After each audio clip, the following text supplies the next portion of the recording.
All right.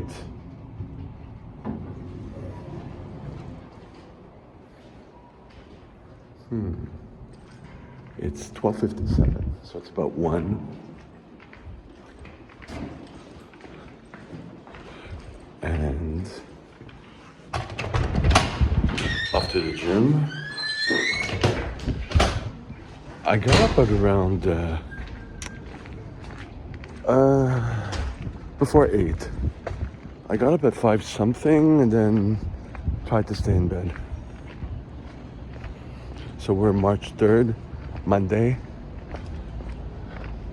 A little bit of a headache because of trying to sleep in a little more after the weekend of work. And I have my other contract tomorrow. I had to confirm the address because it's always shifting. And then I couldn't figure out which one it was. But I also got an email for another contract on Thursday. And I jumped on it because I was thinking it was for the organization that I wanted to work for that has a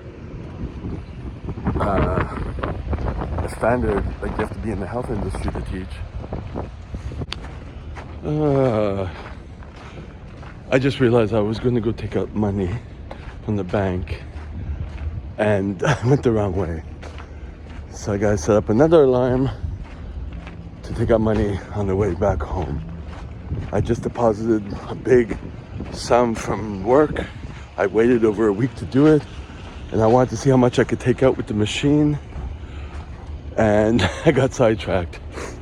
All right, so I also have to go to Walmart after to get some more food so it won't be a problem with all this work that I could actually have food, you know?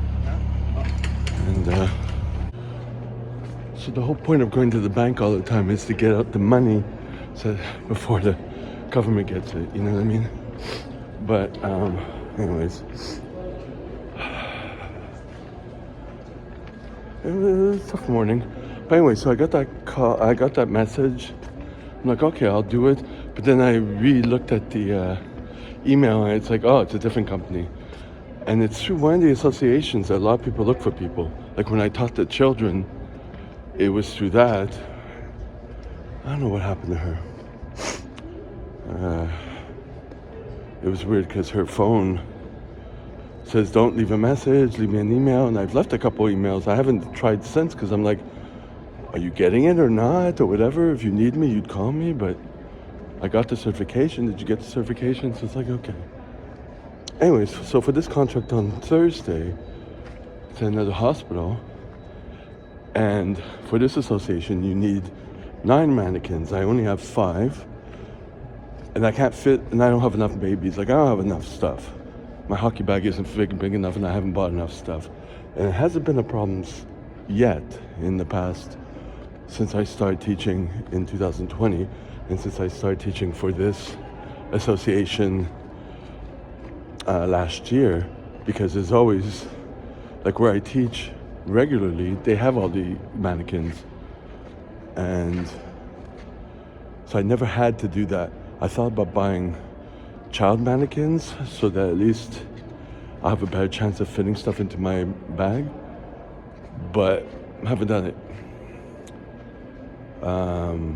Anyways, and she offered to just help out and bring it, and I'm like thinking it won't fit in if you bring it to my place in the morning, and if you bring it at a certain time, I'm going to be gone already because I have to leave early. And she said, she was negotiating with me. She says, tell me what you want. And I'm like, okay, I'll be honest. I need you to bring it and then take it back. Bring it to the hospital and take it back. And she said she's going to come and just do her work and I'll be teaching with her. And I'm like, oh, that'd be perfect. So that was accommodating. She's not the only person who did that. For the Children's Day, she did that too. So it's kind of cool, this association. She needs me, obviously, which is good. I replied within a couple of minutes. I was posting something else. Anyways, 1:17. So I did a quick search while I was in the subway to see if I can catch a bank somewhere else. of this new branch, of this new bank, and I didn't see anything. So I'm like, okay. I set my alarm, and I'll have to keep setting it if I go past the time for to go get money from there. So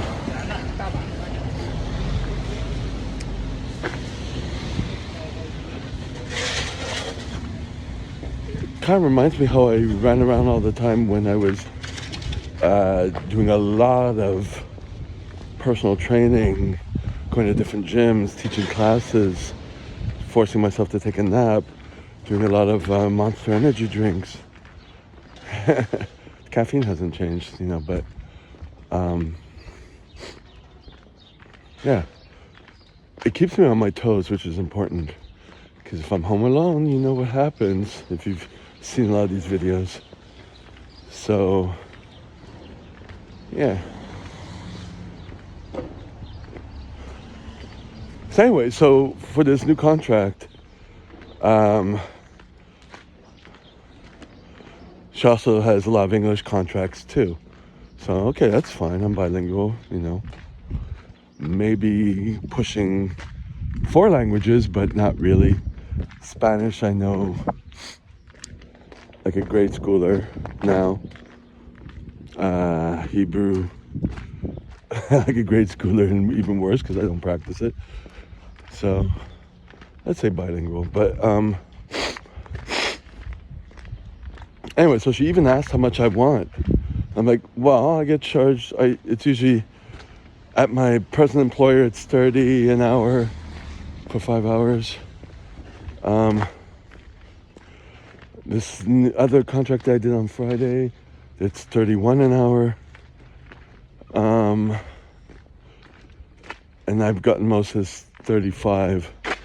And then, that master instructor was like, personally called me to not charge him for everything else that I did the previous year. So that was a loss for me. Anyways, so that's it. So 5 hours work, and I don't have to bring as much stuff. So cool. And she wanted to know if I was doing this full time at this one place. I'm like, kinda, but don't get full time. It's before a few weeks before the end of the month, you get the list of all the contracts available. I pick all the dates I can do, and she kind of just divvies it up to people. So I get like anywhere from 5, 6 to 8 contracts, and then whatever contracts I get elsewhere, or if they have contracts that open up, or if there's someone who bails out, that type of thing. So that's cool. So I just happened to be waking up. I had already done my hair. I already done my number 2 down there. Just slowly getting myself out. And then bang, stuff happens. So if you cannot tell, I have not been able to do my expenses for Friday, Saturday, and Sunday. Or Monday. Maybe if I get home a little early, maybe. But I'm not sweating it because I seem to be better with like forcing myself to take a day off and then spending the whole day doing one thing. And I'm feeling a little less bad about doing that. You know what I mean? So that's a good thing. So some things are kind of getting rewired, I guess, in my brain. So that's that. Speaking of rewired, this video is about my class.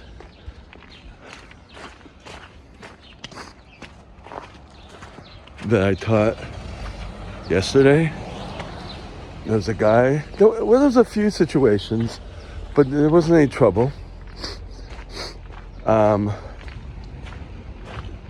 So I had forgotten, because I don't teach as many classes at the community center, because I'm traveling to teach classes, you know. But for the basic CPR class, there's no more online course to do. So people don't have to show proof of a certificate, you know. I guess they put it to the regular course because it goes a little past the time limit. But anyways, neither here nor there. And so I found that out last week because someone had called, because I make them call the number and it's the owner picks up, or sometimes the secretary or whatever. And so that's when I found out the information. I'm like, oh, okay, come in. The other classes, they're in this hybrid class, has to do the online course. So it's a little awkward, but still. And then, because I was a little out of it initially, because it's a Sunday morning and because I had already, worked a lot with less sleep and yada yada, I had forgotten. And so there's a few people who came and I'm like, hey, did you do the online course? I'm like, no. What? Did you get a link for it? No. And so I'm like, okay, well, I cannot let you in, blah, blah, blah. And then somehow someone said that there's no online course, and it jogged my memory. It's like, oh, that's right. So I took them all in. And then one person, because she was there with her boyfriend or her husband or whichever, so thank God they didn't leave. I said, oh, it's my fault, But then when she came there, and then I see the list, she's not there for the CPR, she's there for the full course, which she should have done the class online. Like, oh no, another problem. So I had to call the owner, and so he told me, just because she didn't need the whole course for what she's doing as a career. So I put her in the basic CPR. Okay, so that worked out. But then there was this other guy, the same thing, and he didn't know, because he was telling me he's just a PR, and he didn't know until we had already finished the first one. And I'm like, okay, call the boss. If you could see them for the second one, what to do. Even if you do everything right, if I do everything right, there's still people who will fall through the cracks. Anyways, so that was fine. But then, where all the weirdness came, and I was like, where my anxiety got up, is that we were doing the second part, which is first aid, and you have to do a head-to-toe examination, and I use one person as a guinea pig, but you're allowed to say no. And if you say no and you don't feel comfortable, I'll take someone else, you know what I mean? So, I had not noticed anything as weird with this person, because a lot of people are weird in that class, so, or they don't catch on, or whatever, everyone has their quirks. So I'm right 30 seconds away from the gym. So anyways, I wanted to say this before I start. So when I used them as a guinea pig for the head-to-toe assessment, pretending to put on gloves, because we already did the part where you take off gloves, show how to do that without contaminating yourself. And so I'm starting with the head, and he's moving, right? And so I'm like, okay, keep your head down, Till then I didn't know what was going on. Anyway, so I continued with the assessment, and afterwards he says, and he wasn't being insulting, but it was weird. He said, well, first of all, he said, can you put on gloves? I'm like, and already I'm starting to feel anxious. I'm like, this, because it's the third day working and all that stuff and whatever. And so I went and I got gloves. I'm like, okay. I didn't argue. to comfort him, And then afterwards, he's like, "Excuse me, can I just go to the bathroom to wash my face?" I'm like, "Yeah." And I'm like, and I think afterwards or somewhere afterwards and whatever, I'm like, "Are you okay?" And all that stuff, but he wouldn't really answer, And I'm like thinking, what did I do? You know what I mean?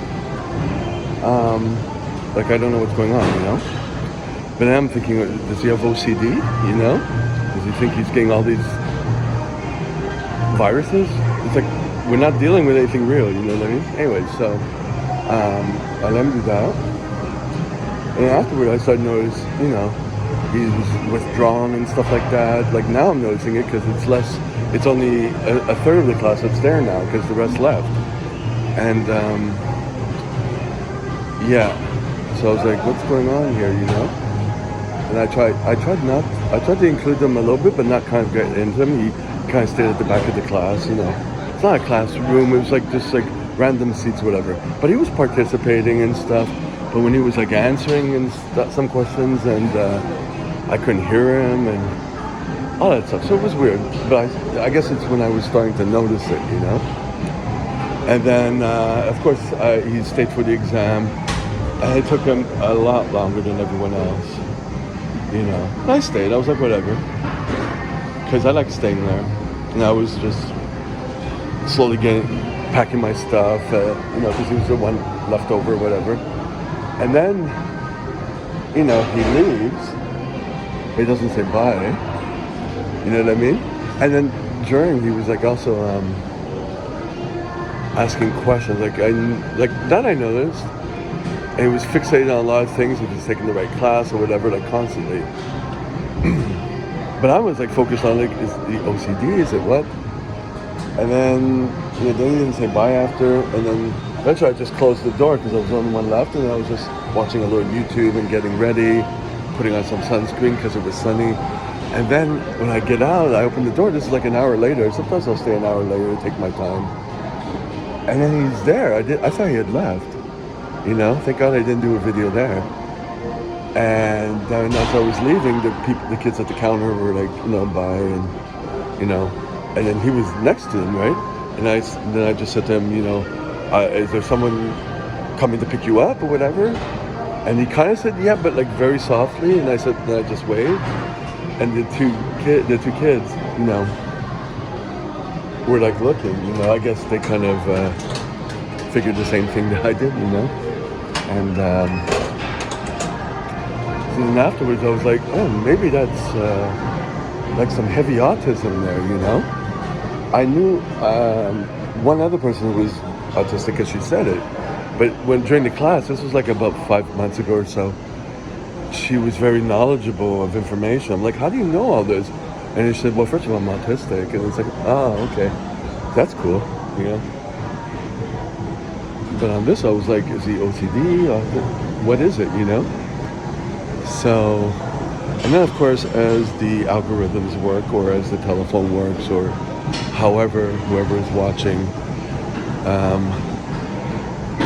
I'd already set up a title for this video, Autism versus Narcissistic. Is he autistic or narcissistic?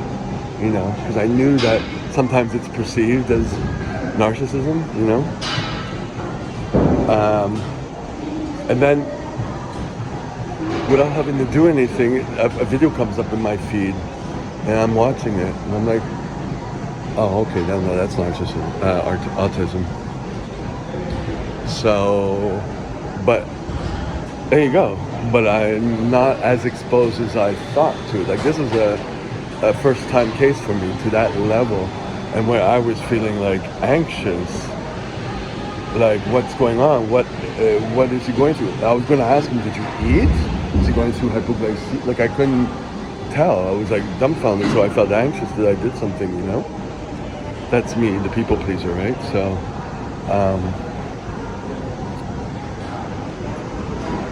yeah. So, but then it kind of confirmed afterwards. I was like, oh, okay.